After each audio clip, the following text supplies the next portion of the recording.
All right, here we go. Take one.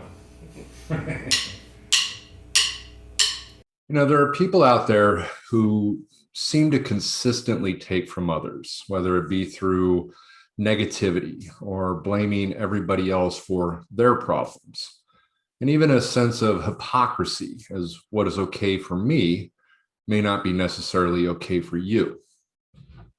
And then we have those that are working to truly help people without judgment, having the ability to understand the ambivalent nature of things and offer hope to some who are suffering or seem lost in this confusing world. Now, stay tuned as I get the honor of introducing my guest today. Now, she's an author, she is a motivational speaker, and a friend that we may all be looking for in our life. I want to remind everybody as you watch this video, and I am far from perfect, and you're going to see as I recorded this video that I didn't have the typical side-by-side view at times until a portion of the way throughout it until I realized it. And there's even a couple of parts that sort of zoom into me when my guest is actually speaking. So I apologize for that, but I'm okay with that lack of perfection because, well, I am human. I'll see you in a second. Trapped in a tree.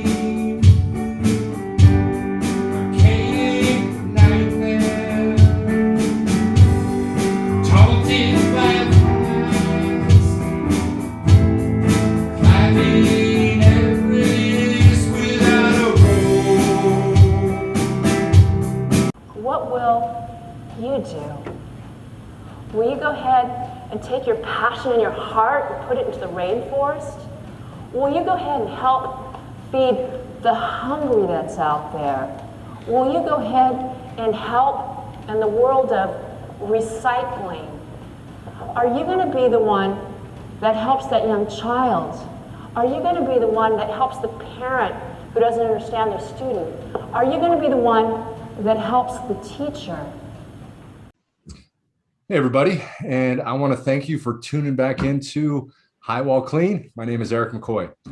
One of the most well-known American psychologists was Abraham Maslow, who was best known for creating the hierarchy of needs, which was a theory of psychological health predicated on, fulfilling innate human needs and priority. And this peaked with what he called self-actualization.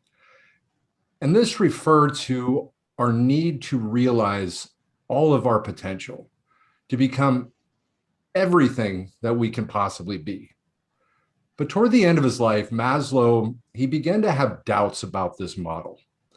And he realized that the hierarchy was incomplete. And in his personal journey and journal that he actually wrote, he published, and this was published after his death in 1970, he described a self-actualization wasn't the final level, but instead self-transcendence. Now, even though the term self-actualization was most associated with Abraham Maslow, it was originally introduced by this guy by the name of Kurt Goldstein, who was a physician that specialized in psychiatry during the early part of the 20th century. And Goldstein viewed self-actualization as the ultimate goal of every organism, and he referred to our desire for self-fulfillment. Carl Rogers, he believed that for a person to achieve self-actualization, they need to be in a state of what he called congruence. When a person's ideal self, or who they would like to be, is congruent with their actual behavior, or what he called self-image. And then Maslow described several characteristics of self-actualized people, but he realized that he had bundled the characteristics of self-transcendent people with those of self-actualized people. And he thought that self-transcendence was more defined by what he called peak experiences than self-actualization. And he theorized that we have a strong need to become all that we can be. But once that need is met, some will continue to feel needs beyond the self, to pursue goals that may in fact have little to do with the self at all. So in simpler terms, it's the realization that you are one small part of a greater whole and acting accordingly. And it is other focused instead of self-focused and concerns higher goals than those which are self-serving. Now, I explained all of that stuff because I wanted to introduce my guest today, who is Rosalyn Kahn. And she is definitely a self-actualizer, but possibly has moved into the realm of self-transcendence, according to what their definition is. So she teaches public speaking, has taught interpersonal communication. She has a master's degree in speech communication from Cal State Northridge, and she earned her bachelor's degree from UC Santa Barbara. Her goal is to bring results-driven focus to help individuals and organizations, I believe, to improve the effectiveness of their message. She's a professional speaker and has, I guess, a few TED Talks under her belt.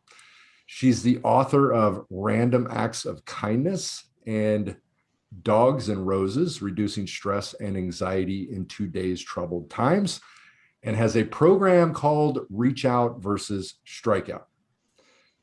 Also, I probably shouldn't forget that since I actually wrote a review in this book, she also had a book called A Message for Tomorrow's Leader.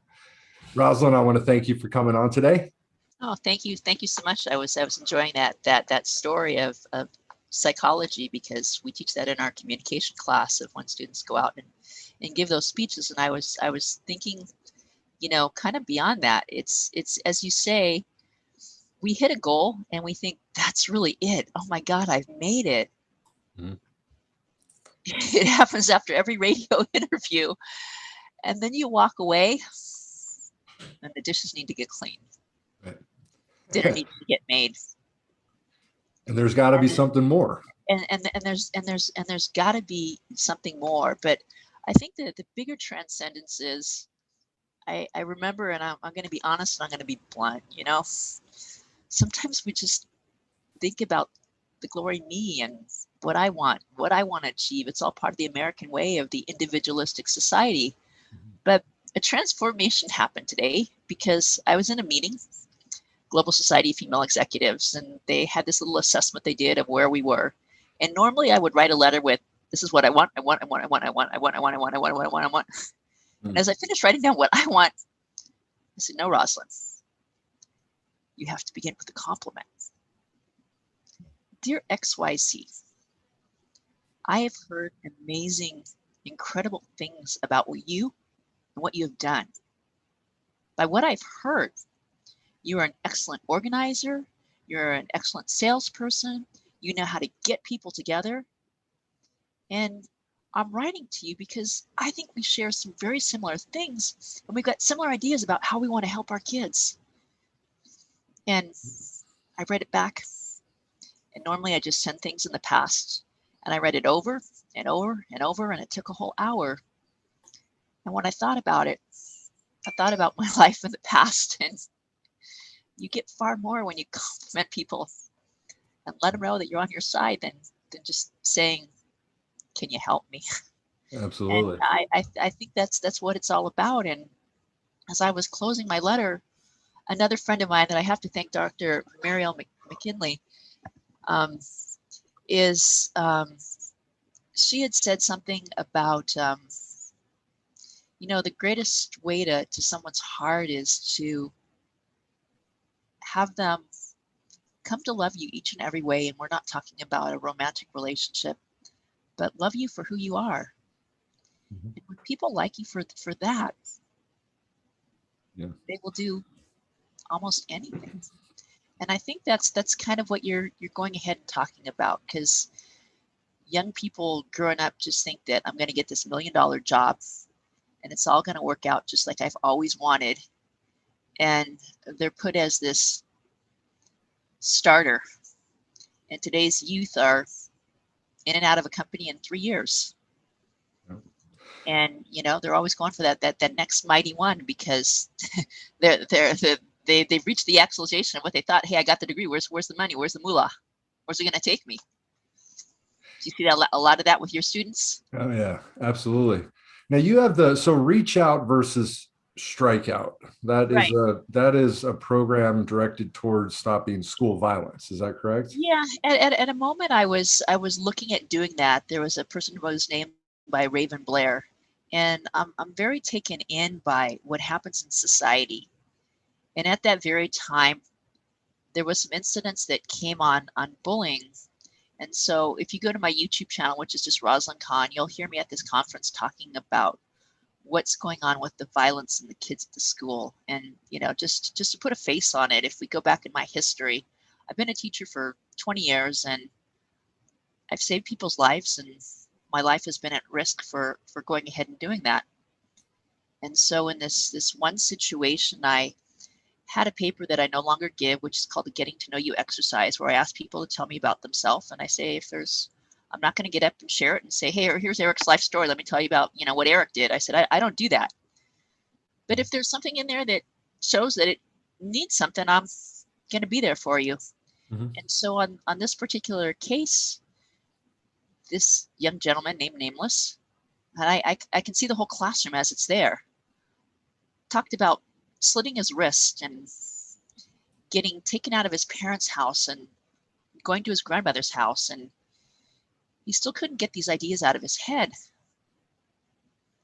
And to me, it was a message calling for help in some way. And so when I made the referral, not everybody is all about getting that help. And so I was called by the police and a sergeant telling me that they were going to have a protective watch on me, that at all the schools they were going to make sure that when I left my house and when I came to my class, I had to be really super, super careful. And what was this revolving around? A statement that he made on an introductory essay, and that I read it and I took it for what it was worth, and I said, this kid needs some help, and I tried to get him help, and then my life was at risk. And I want people to know that this year I received an award for kindness, and I often say this year is a compilation of all the things I did, because so many years I've done so much for the AIDS Society and raising money for this organization. I said, no one really notices, no one really sees what I'm doing, and they gave me this award, and it was for the kindness for the San Fernando Valley, the Global Society of Female Executives, and I thought that was great. But back onto this strikeout, is I tried to go to the schools and see what I could do on the violence in the schools. And sometimes we have a message and we want to get to people. And I realized the system was already there and there wasn't much that I could do. And so I converted it to what I do in my classroom, and I try and create families with my students so they can feel comfortable of what they're saying, of bringing them out of their shell, of when they give these speeches and they're saying things they've never said. This, what happens in our classroom doesn't leave our classroom. And so I believe that my message and how I interact with the students in my class is being that humanitarian who tries to help people. And if you're in my class, then we might stay together for years and years and years, not in a bad way. But, I had students who invited me out to one of his song events, and he's a really popular Chase Bell. You can check out his music. He's incredible. There's another lady who had Noelle's Fashions, and she was a great person in the world of fashion, and she's gone on to other different things, and I have a TED Talk on, and she was going ahead and talking about, Bibles and things like that. And now she's changed careers 3 times. She once wanted to help out humanity and helping out the poor people, and then she was an artist, and she's a great chess player, and she's now going back to her deal to get a degree in real estate. And I say these things because everybody is an individual, and we never know whose life we might touch. but we might be the person who can save their lives. And so it was a vision that I had. And then I took this other path. It's kind of like I have three books in my head. One of them is the one that came out, and there's another one that if you go to my Instagram, Rosalyn Kahn, you will see all my flowers, food, and furry friends, which is the roses in the background. And that's next on the plate, but you got to do one at a time. And then there's the 188 videos that I did on reducing stress that, is another one, but you can only do one at a time. And as I was saying, thinking about giving back, I was thinking in my message for tomorrow's leader about making donations to a charity, which is still being defined. Dr. Marielle and I are looking into that. And, the Global Society of Female Executives has some charities that they support. And it's all about giving back and helping others. And that's what we all need to do in our world. So I think when you talked about that, we think of many famous people, and let's take a few for example. Bill Gates made a whole lot of money, and yet he's out there with educational grants and things for health and so on and so forth. And you look at Princess Diana, part of the role she had that, but she was a humanitarian who helped people in the worst parts of disasters, of people leaving missiles in grounds. And you look at the royalty who moved to the United States, Harry and his wife, and how they're really changing the world on discrimination. And they knew in the powers of where they were, if they stayed, it wasn't going to happen. And so, joy came to my heart when I saw that the Queen and her seniors is going to have a diversity training so she can do that. And they moved to the United States because they wanted to give their kids a real life so that they could go to school and be normal people. But I know they have a heart and a passion to the projects they've given, and these are just small examples. And there are many more. And I think you, like me, is a person who thrives on learning and what it's all about. Yeah, when I was writing the book "Pain, Failure, and Misery Are the Stepping Stones to Success," it was right at the time where they had the school shooting in Florida, and I had written a chapter, in there called "Our Youth Are in Trouble," and I kind of looked at the idea that bullying is nothing new. Bullying's been around forever. It's been around forever, and it's re-mortified. It's now into computers and that, and yeah, and that's where it's expanded upon. Obviously, like when we were in school, the bullying ended when you went home. Of course, now everybody's got emails, Facebook, so it's a continuous process that can go. And I talk about this idea of this just crazy idea of teaching kids how to think for themselves, and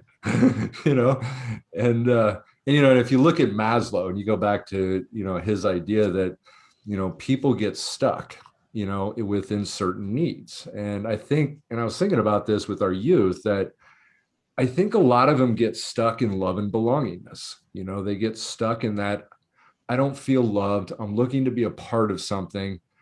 And that's all the outward stuff. And they never get to that next level of esteem, where they're working on the self-esteem, learning how to love themselves, care about themselves, And I've thought about that heavily. And I think I personally think that's where a lot of these kids get stuck. Well, I think you're right, because I'm a connector. I meet a lot of people, and there was a lady that I met who worked with kids and teaching young kids how to avoid the bullying. And one of the strategies that she'd use is having everybody have an imaginary balloon, and having that balloon that went with them in doing this. And she has this thing where everybody imagines there's this balloon that's a part of them. And then she creates a way that, imagine if someone hurt that balloon, how would you feel? And imagine if someone did this, and imagine if someone did that. And out of this whole exercise, she magically gets the kid who's ostracized to come out to the front of the room. And many people don't know what's behind them. And he said, that story sounds a lot like me. You see, my mother died and my grandma's taking care of me. And she's really sick.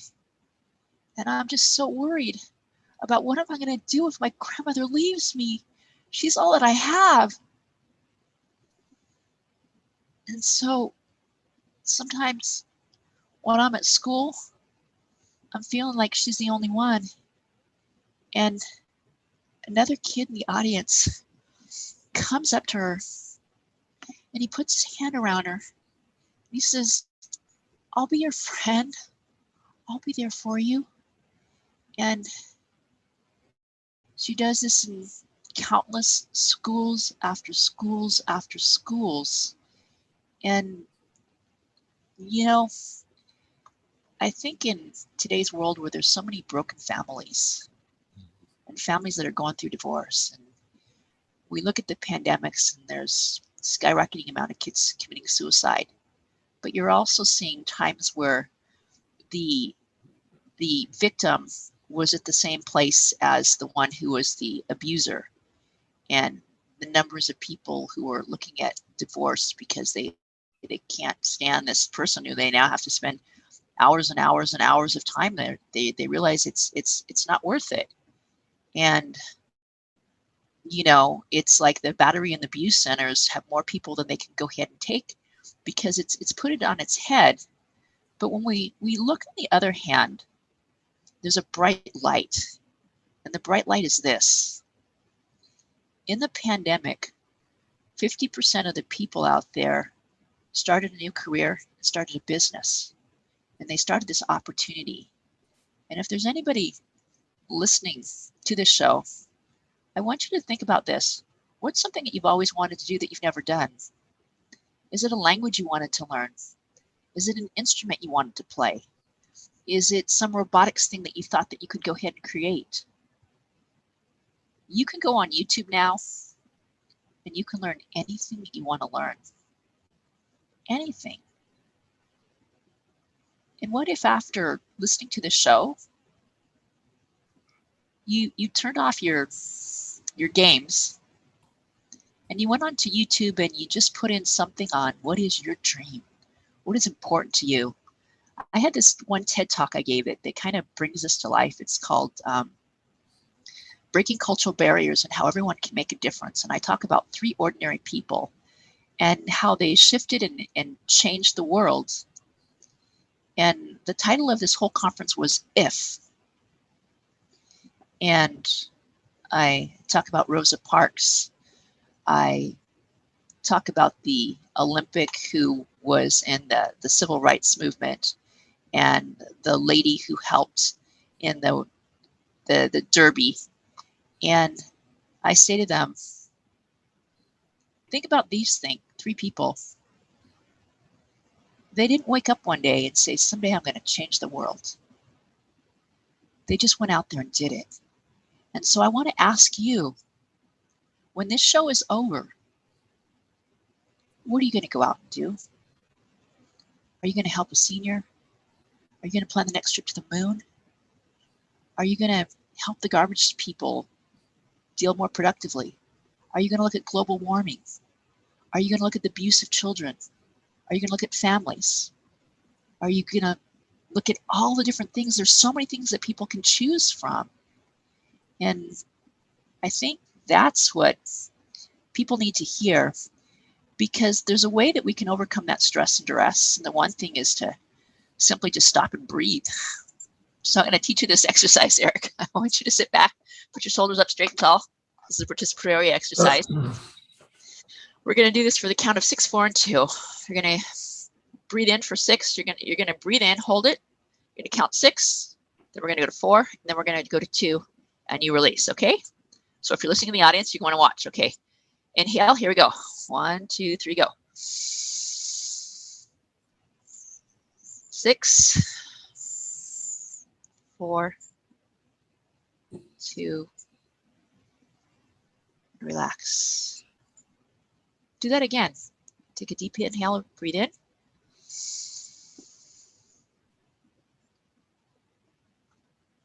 6, 4, 2, relax. Now, I want to tell people listening in the audience, the next time you get angry, try this exercise. Share it with the person you're talking with. The other thing I can suggest is take a walk and go outside. You know, sometimes I just will leave the computer, leave the phone, and go out and take a walk. And it's amazing because nature has a healing power. We don't know it, but it does amazing things. I'm a highly creative, driven person, and when I get out there, I can see patterns in the grass. I can see patterns in the sky. I can see the colors of the flowers that are calling out to me, saying, look at me, appreciate me, respect me. But how many times do we, in a rush, in a hurry, go to where we're going, never see these things, never pay attention to them?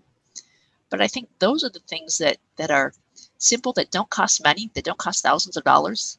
That's not a prescription that you need to go and pick up. And if nothing else, stand up and start dancing and being crazy. Just start dancing, start moving around. These are ways that are strategies that all of us can do to get ourselves out of the funk. And then there's the big one. Do you ever feel that you got a list of 1,000 things to do every day? Constantly. And you get to the end of the day and say, but I didn't. And a friend of mine in a personal development program, he gave me the saying, and he says, when you get to the end of the day, you count your blessings, you say your gratitudes, and you end with, I did all I needed to do today, and that's enough. Yeah, why we always focus on what we didn't do versus appreciating what we did do.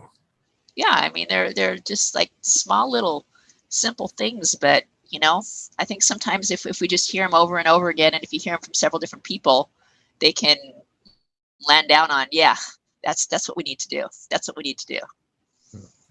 And when all else fails, just start laughing. That's the, yep. There's a whole thing on laugh yoga, and yoga is a wonderful thing of. I did a podcast called Let's Get High. And that's was the main focus on it. Was I literally just go through this insane laughing. Wow, that must purple and wow, that must have been fun. But laughter is the absolutely the best medicine that's out there that can change the world. The power of the mind. And it is. It's a mind out of over matter, and I get out the piece of paper, and every day, preferably at the beginning, I write what I'm grateful for. And if I miss out and it's 2:00 in the afternoon, then I write for what I'm grateful for then. But there was a magazine that I got several years ago, and it had these couple extra lessons, and the mind's able to remember 3, so I remember 3 things. It said, what did you learn today? And what would you change tomorrow? And I think those are great little things that we can do to take assessments and fun to go back and look at to see where we've been and what's happened. I would do a group with clients sometimes. And again, going back to the power of the mind, I would go up to each client, and I would, first of all, ask them, how do you guys feel today? And a lot of them are like, yeah, I'm all right. Kind of down a little bit. Some of them, are like, oh, I feel great. But I would go to each client and I would shake their hand and I would say, I want you to repeat what I say. I wish you health and happiness. And then they would say it back. And I'd go to the next one. I wish you health and happiness. And I'd go around the entire room wishing everybody health and happiness. They would say it back to me. I'd tell them just to say it confidently. You believe it or not, just say it. Then I'd have them all get up and they would do it together. wish you health and happiness. And every single one of them afterwards just felt fantastic. The power of positive speaking, saying good things to somebody, hearing those good things back. And I really enjoy doing stuff like that because No, that sounds fun. I wish I could do that on the computer here with my students in my class. Here, I'm shaking your hand. Wishing you health and happiness. Got it? Health and happiness. Yeah. And we'll see how that goes next week. And I'll get back to you when we're back to school. I said I learned this great thing and I want to try it out with you guys. Yeah. See how it works. There you go. I will definitely. Yeah. Having the, obviously the presence of being together, not obviously online helps because the shaking of the hand, and the, and I like your ideas, what you're talking about, in terms of, the altruistic nature. I think that is huge, altruism, one of the qualities of happiness, to go out and help people, to do good things for somebody. And there is so much power behind that. Right. It's just amazing. I think there's a thing on one of my pages. It's called 101 Random Things That You Could Do. And when you simply get out and you help other people, it's a brain interrupt. And you take your brain out from where it's at and you go somewhere else. And they're simple things. Absolutely incredible. Yeah. And so right now you are, well, obviously you said you're writing more books. One at a time, right? One at a time. Well, we're working on getting the first one out there, a message for tomorrow's leaders. And I think it'd be a great book to add in your school system to have students read. Because I've started sharing it with my students and they think, oh my God, that's really powerful. You don't know this, but one of the individuals in the book is a guy by the name of Jonathan Lightman. And he was over the Faculty Association of California Community Colleges. And he has a story in there about him living with pancreatic cancer. And he said he had a message from his doctor, and his doctor said, work until you can, and when you can't, you'll have to stop. And he talked about the pain and the misery that he was in, but you would never know that when he was out advocating and talking about those college students and things like that. We became life friends. You see, there's a little bit of rebel inside me. My grandfather was that way. And there came a ballot initiative. And so I was the one who went and got the most signatures to get this thing on the ballot. And I wish it would have happened. It would help me here today because it was to equalize the number of classes people have. And in the pandemic, I just have one class. And I got an award and I got recognized. But I guess Jonathan saw the good in me at that particular time. And he said, this is a lady I want to hang out with. And, I'd go to conferences and he'd always go out of his way to see me even when I was no longer there. When I asked him if he could be in the book, he said, you're going to have to give me till this because this is when I finish at the community colleges. And he said, when his wife read his story, she came to tears. And he says, Rosalind, we got to get this book out in the schools. And each and every kid in every school classroom needs to have this book. And so if there's anybody out there who's feeling in a giving way and would like to donate these books to help kids get them, you could talk to Eric or you could talk to myself. So they're only $3.97, a downloadable, $9.97, less than a Starbucks coffee.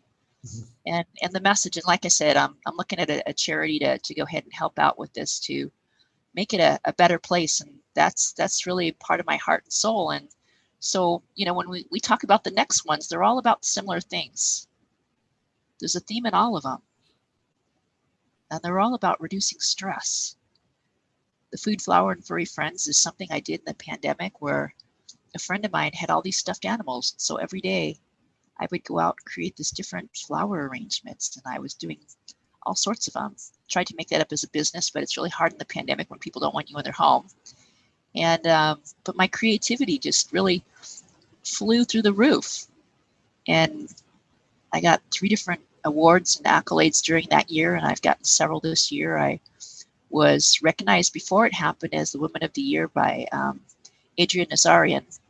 And then after this event happened, I was recognized by the Los Angeles Business Journal of 2021 of the Woman of the Year.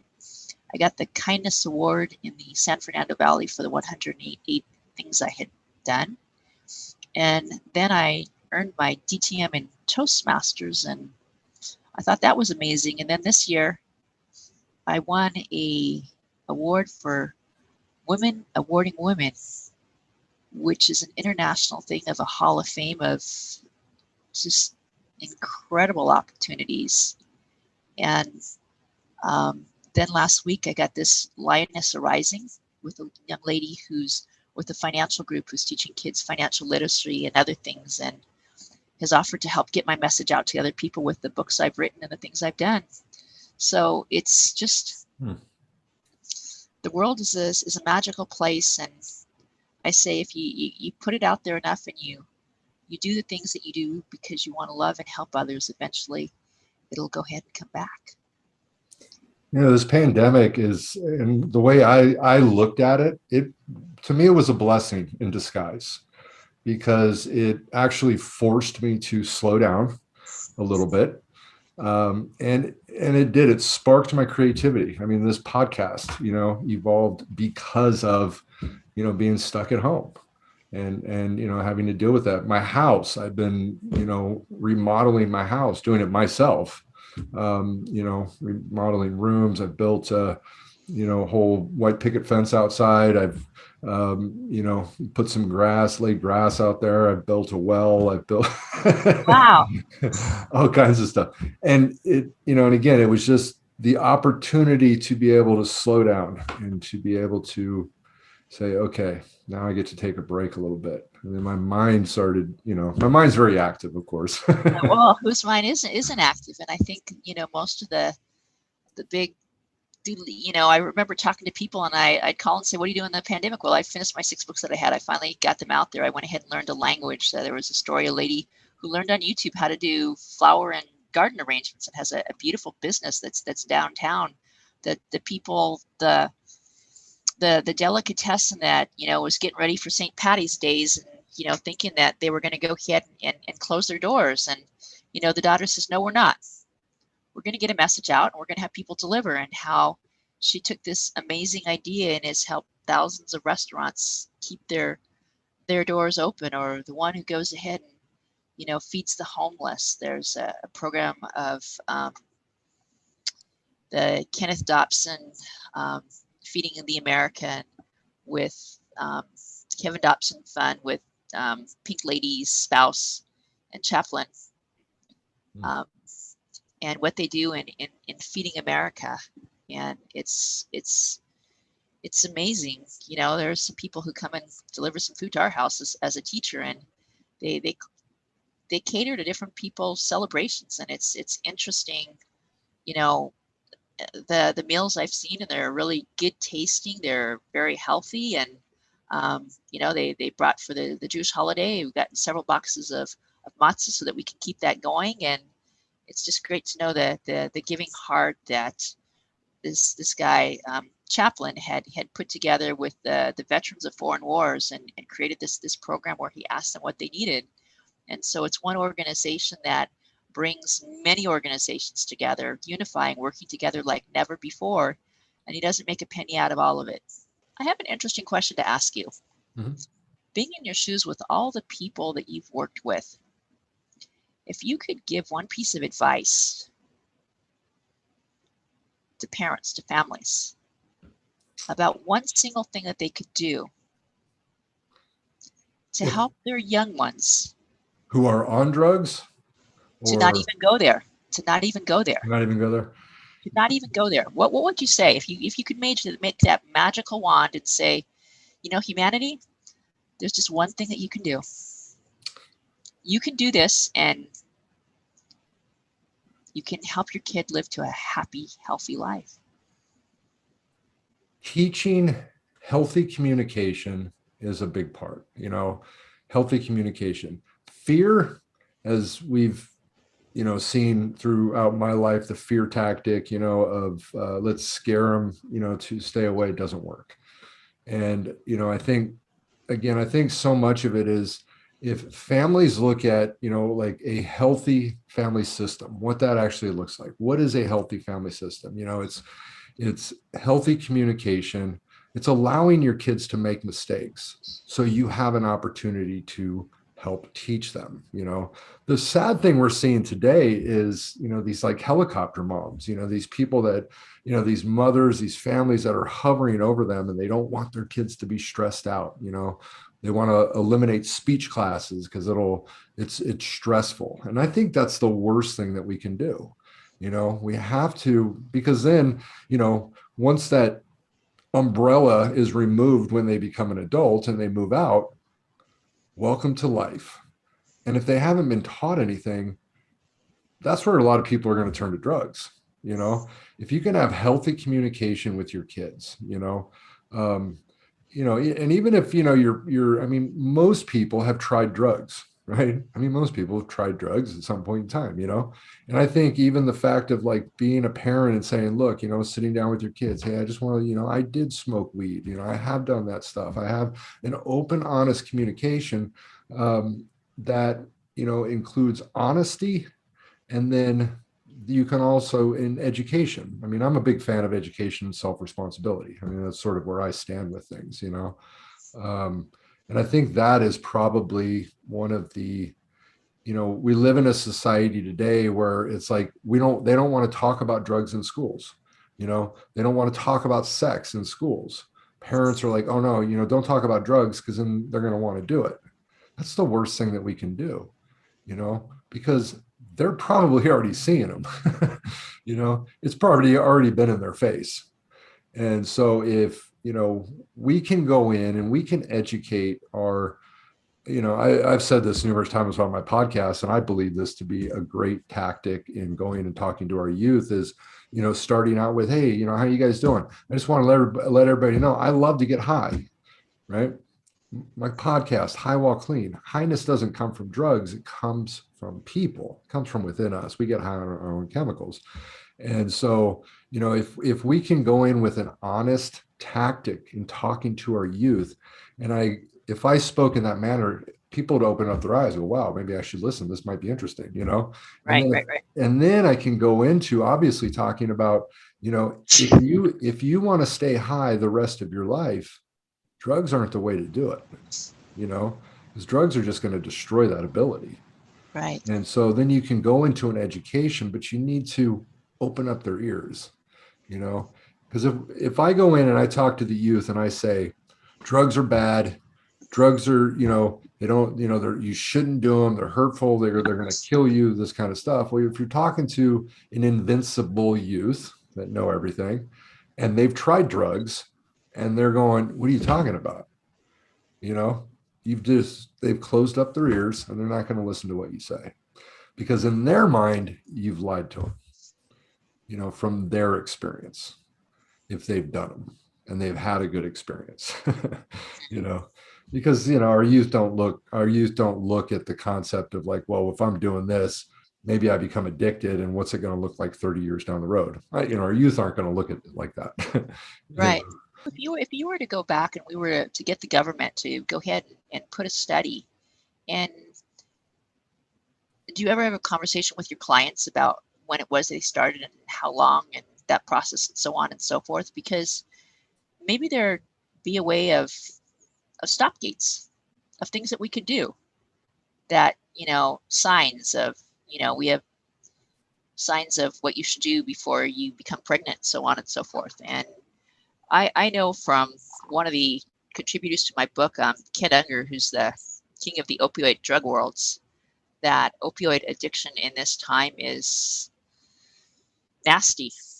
And he says the problem is the way they treat it is with drugs. It's not the answer.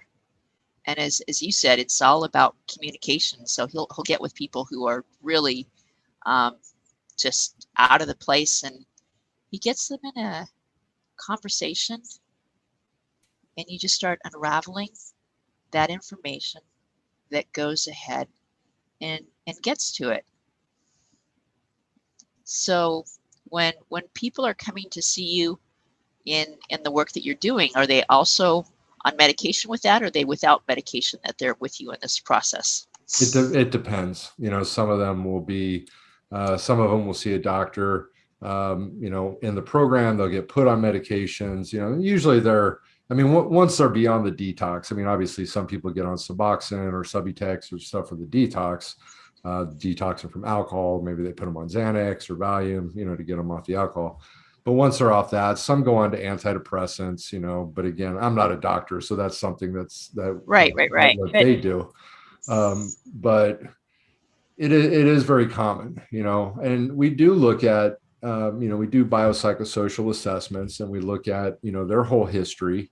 The big question, some of them, and one of the theories behind it is that there's a, like a pleasure deficiency, that occurs within addicts, that there's some kind of deficiency in the mid part of the brain that causes people to use drugs and use them excessively, that this is sort of, this theory that they're really looking at. And so if we're looking at mental illness, the other question that we roll around is that, like, did the mental illness predate the drug use? Was it the drug use that caused, this mental illness? And that's, of course, a big struggle for a lot of people, especially if people started using at a young age. But yeah, there are so many, problems that I see within, the industry, within our government, and again, I'm actually a big fan of legalizing drugs, because of all of the say harm reduction tactic, that could probably save a lot of lives, by doing that route. Other countries have already shown that it is very effective. One of the scares is that, more people are going to do it. Well, there's a lot of evidence out there with different countries that have tried it. That's not the case. People don't do drugs because they're illegal or not illegal. There's other reasons why people decide not to use drugs, and it doesn't have anything usually to do with the legality behind it. I also think Tarasoff, is an issue that we run into, in this industry. We're all about confidentiality, but unless you say you're going to hurt yourself, hurt somebody else, we will never say anything.